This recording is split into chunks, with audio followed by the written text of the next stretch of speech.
What up, everyone? I'm back again with another My Top 5. And this time we're going to do my top 5 OMG or Oh My God moments, knockout moments.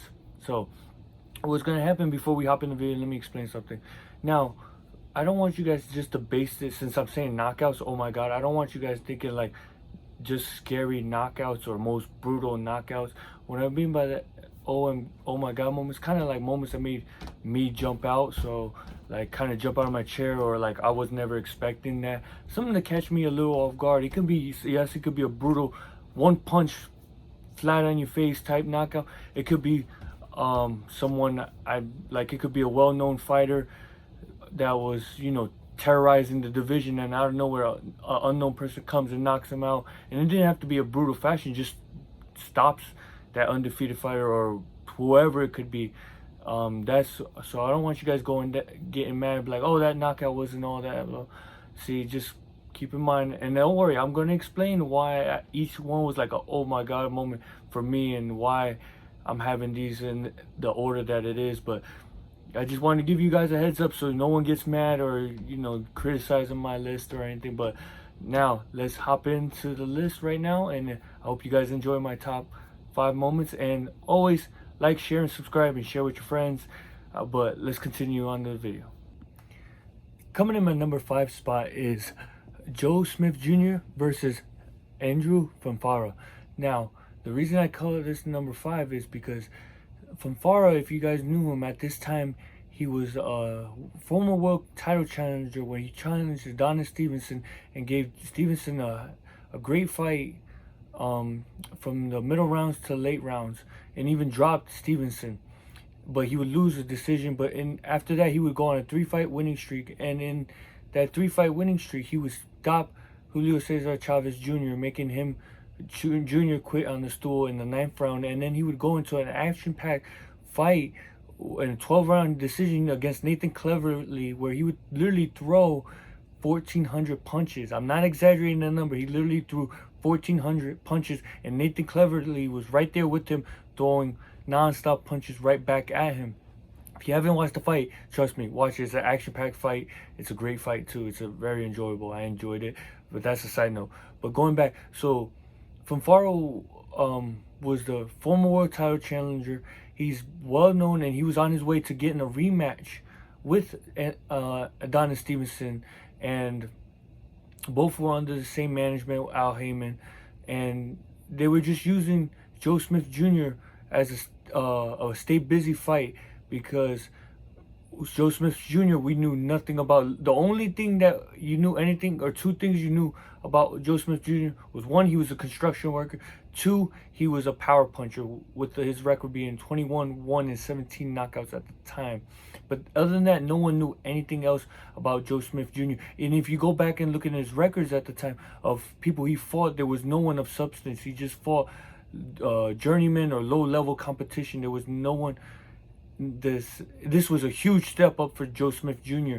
And they were fighting in Chicago, where there's a huge Polish population, and from Farah fought there 16 a total at the time 16 times, winning every fight in Chicago, not losing. So he's comfortable. He has a fan base. Everything is in from Farah's favor. Joe Smith Jr., this is a huge, not just a step up, this is a huge step up, going from fighting nobody to a world title challenger, a former world title challenger. And as soon as the bell rung, Joe Smith Jr. would come out and jump right on from Farah, work the body, and try to start throwing that overhand right. And then in the middle round, for Farah, as the fight kept going into the middle rounds, you could see Farah was loosening him. At first he was tight, just not throwing really any punches, but he started getting comfortable, started letting his hands go, and it looked like he even caught Joe Smith Jr. where he may have buzzed him or hurt him, and with a left hook, I believe. But he stood tall, and there was a brief moment where there was some space, and out of nowhere, Joe Smith Jr. would throw an overhand right and land right on the chin of Farah.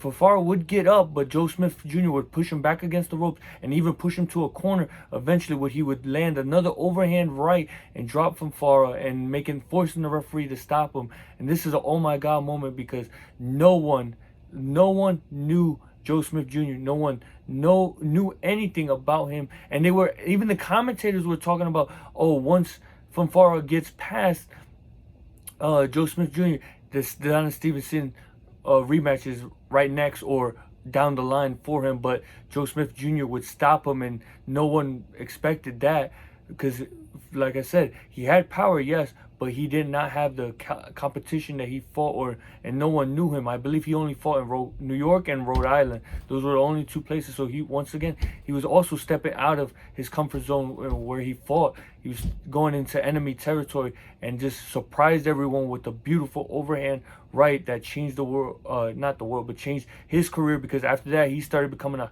household name, and it shocked me because even I liked Farah. I thought he was a good and exciting fighter, especially watching him after that Nathan Cleverly fight. I was like, man, I can't wait to see him fight some more. And out of nowhere, this Joe Smith Jr. just comes out of nowhere and boom, spoils the plans, changes everything, and just like, wow. You're like, wow. I did not see that coming anywhere. It just came out of the blue. And like I said, it came after he got Farah started letting his hands go and looked like he may have even buzzed Joe Smith Jr. But let's take a look at the video, guys. You guys are going to see what I'm talking about. And I'm sitting next to a guy who knows a thing or two about body punching, Errol Spence. Errol, for Smith. Oh! Down it goes! Wow. He's Farah. This crowd is stunned. He said he had power, BJ. He's showing it. Farah in trouble. Smith continues with combinations. It's again, he goes down.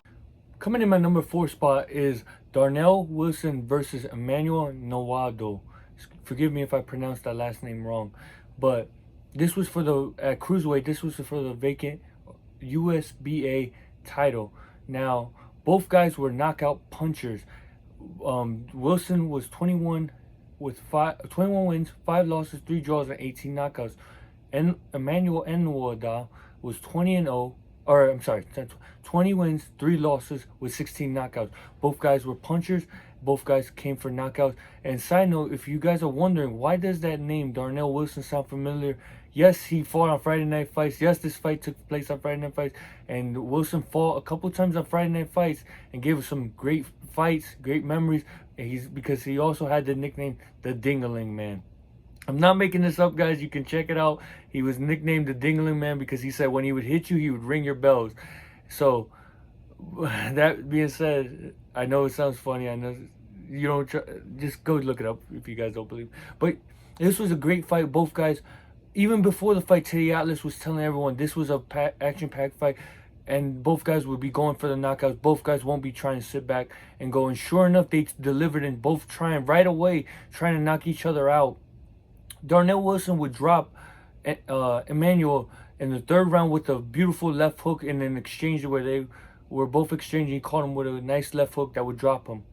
Then but even though dropping him in round 3, and Emmanuel would be winning the fight, and in Wilson's corner they would tell him, you have to knock him out. We're losing this fight. We're falling behind. We can't win on the scorecards. You have to get a knockout. And then sure enough, in the 10th round, Wilson would land a right-handed left hook combination that would drop Emmanuel. But Emmanuel would get up and with 40 seconds left on the clock would use his feet to slide out and move around and survive into the 11th round.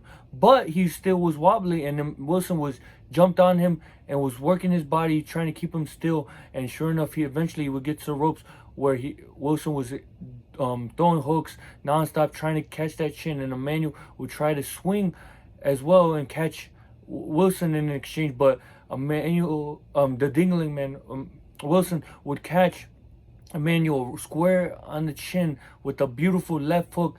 And this is where the oh my god moment comes, because as soon as he hits him, Emmanuel literally goes lifeless. His body collapses, but his body collapses on top of his legs. Literally, his legs are under him while he's laying down. And this is a oh my god moment, because you can hear the commentators just literally saying, oh my goodness, this is unbelievable. And even Teddy Atlas, I believe his exact words, nothing needs to be said right now. because that's how bad the knockout was. It was just, there's no words to say, because literally you're seeing this. Even though Emmanuel got dropped twice, he did get dropped. You could see he was hurt, but he was able to gather himself. This is literally that third knockout. His literally body just collapsed. Like there was no, he wasn't. It took him minutes to get back up because he was just there, and you could see immediately. Commission doctors, they rushed in to take his legs out because a lot of people were thinking that he may have torn his legs or shattered his knees. He didn't. I believe he had a detached retina from that fight, but his knees were fine. But at the moment, it was just like, oh my God, like it came out of nowhere, and you could see Darnell turn his whole body into that left hook. He pushed everything he wanted into that left hook, and it was a much needed, because at the time Wilson was ranked number 10 in the cruiserweight division, and he had a few setbacks in his earlier part of his career that if this one loss could have erased everything, all the hard work and build up that he did, the progress that he did to get in the top 10 rankings and be ranked number 10. So he needed a knockout. But not only that, the knockout was so devastating, it got 2007's knockout of the year. Go check out the fight, guys, because it was a great fight. Both guys, like I said, right away try and go for the knockout, and then when you see that knockout, even when you guys know it's coming, you're just still, every time you see it, you're like, how did he, like, oh my God, like how is he not hurt, like severe, like how is his knees not, it's just like whole, like just takes your breath away when you see it. But let's take a look at the video. I will be showing you guys the knockdowns and then the knockout of why I say this is in my number 4 oh my God moments. And get him to come to you, give up. Oh! And there it is. He's in close, and he touched him. Bombs away. And the question has been answered. Will Waldo react as well when he's touched? The answer, no. Final seconds, final rush. That's the time. Final moments of the rounds. Wilson in close. And a short left hook finds the mark. We'll get a better angle. Now, Wodo has jumped up by 2, 86-84, overcoming a 10-8 third round when he hit the canvas from a left hook of Wilson. Oh, there it is! He brought it! And why? Wodo throwing a punch from too far, and a beautiful right hand beats him to the mark. Look at that. Right hand over that low left, as Wodo's throwing a big right uppercut. Big right uppercut, big hole, nice short right hand. Right over corner.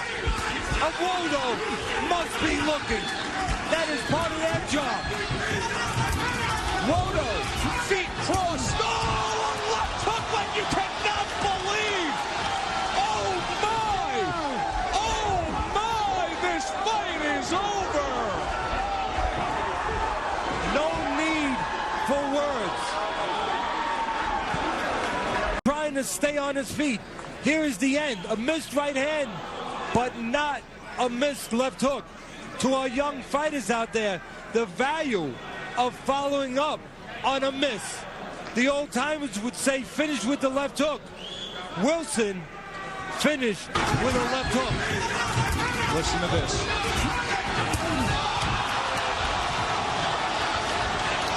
The impact. As much power as a 200-pound man can generate, and the destructive result, his legs buckled. Coming in my number 3 spot is Amir Khan versus Prentice Prescott. Now, this is a oh my God moment, because Amir Khan at the time was 18-0 with 14 knockouts. He was a silver medalist in the Olympics. He was the Commonwealth champion, and he was also the WBO Intercontinental champion. Now, he was the British future boxing star. Everyone had high hopes for him. Everyone was saying that Prescott was just a stepping stone before Amir Khan was to step up in class. They were saying a step up for him, but a step up more so just to show his skills more than anything that he can display, because they were talking about in his next fight, fighting for a title or fighting someone in the mainstream in the top 10 in the world. So this was Amir Khan's almost coming out party. Like, many people were high on Amir Khan. had high hopes for him, high expectations for him, especially in the British boxing community. They talked very well about Amir Khan. Now, Prescott, no one knew nothing about. They only knew two things about Prescott. He had power, and he beaten 3 undefeated fighters. But other than that, they said that he had fought against very poor competition. They even said this was actually a step up for Prescott because he didn't fight no one like Khan with the amateur pedigree, nothing. They weren't giving Prescott much of a chance besides a puncher's chance. They were even the commentator said that once Amir Khan got past Prescott, like it would lead Amir Khan into bigger, better things. But if you guys know anything about this fight, you know what happened, and the reason it's a oh my god moment is because Amir Khan was fighting in Manchester in front of his fans, his British fans. Everyone was cheering him on. Everyone was applauding him. Everyone was booing Prescott. They didn't give him a chance. And then almost right off the gate, Prescott lands a beautiful left hook that sends Amir Khan down. He drops Amir Khan. Amir Khan would get up, but be on wobbly legs. And then Prescott came swinging wildly and would land another left hook that would land Amir Khan flat on his back. Yes, Khan tried to get up, but he didn't beat the 10 count, and the referee had to hold him up and keep him from falling over. And it was a bad knockout. And this is Prescott's claim to fame, was brutally knocking out Amir Khan. And it's an oh my god moment because no one was expecting it. It was so bad that even a lot of the British reporters wrote Amir Khan off. Amir Khan would eventually have to get like Freddie Roach to train with Freddie and help rebuild his career, and then get back on his winning ways, and then try to win in impressive fashions to erase that Prescott loss, because a lot of people just said this was it, that Khan couldn't, once he started stepping up in the competition with people that can punch, he was going to get knocked out, because before the Prescott fight, he was dropped twice.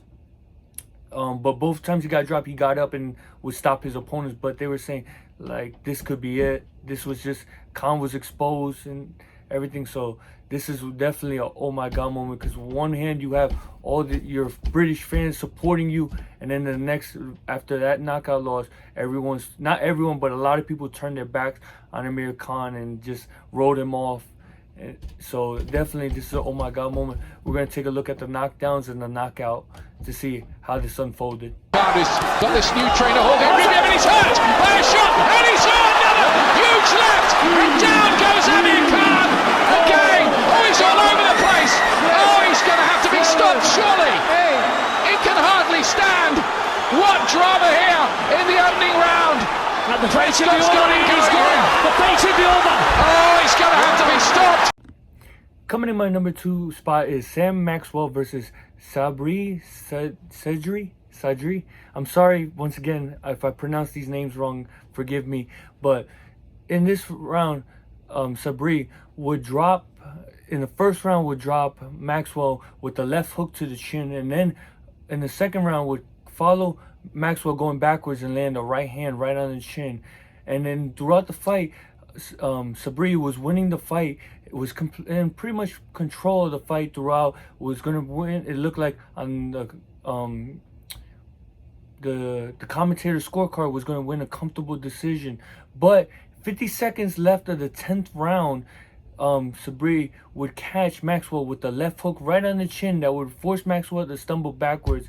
But instead of following up and trying to finish it, Sabri would go to literally dance, would stare at Maxwell and then dance right in front of him, and then would slide, move around and goof around and play around with Maxwell. Even in spots it looked like he was talking and saying something to Maxwell.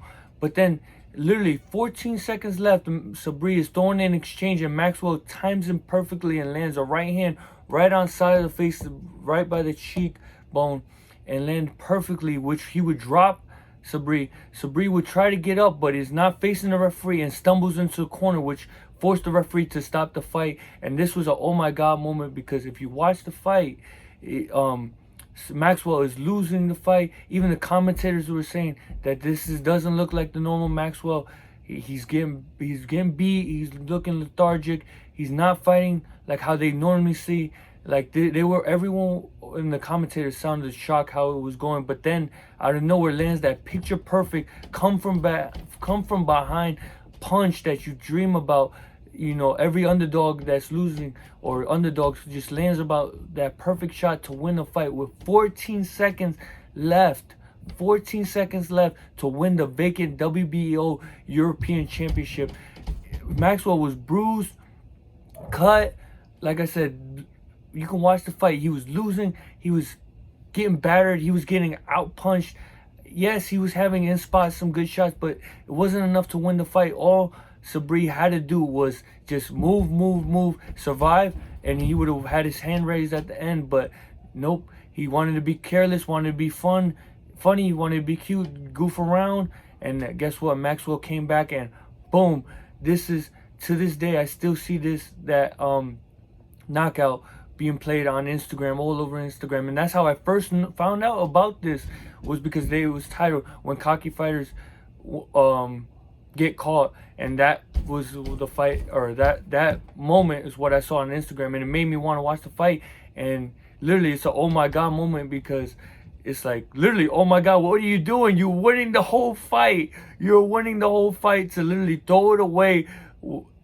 Literally throw it away at the last 14 seconds from doing something so stupid. Maybe you can even say the last 15 seconds, because he had a chance. He, like I said, he hurt Maxwell. Sabar hurt Maxwell with a hook, and he could have jumped on him and got him out of there, but instead he was too busy playing around, which cost him. And this actually helped Maxwell even more get well known out there, because at the time I never knew anything about Maxwell until that knockout. So I'm gonna show you guys the knockdowns. I'm gonna show you some highlights to show you how far behind Maxwell was falling, but then he landed that perfect right hand that made it say oh my god.